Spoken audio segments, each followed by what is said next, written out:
Hey, what is up, everyone? Welcome back to our YouTube channel. So, for today's video, I'm going to teach you how to unblock dates on Airbnb. So, first, you may want to head over to airbnb.com and, of course, make sure that you're logged into your account.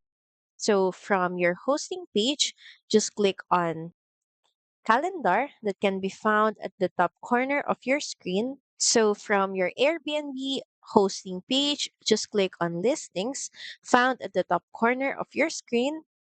Then next, just select the specific listing that you want to unblock dates into.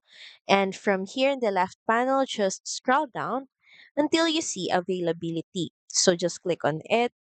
And from here, just scroll down, then click on Find More Availability Settings like this in the calendar. This will then redirect you to the calendar page. And at the right corner of your screen, you should be able to see here availability settings.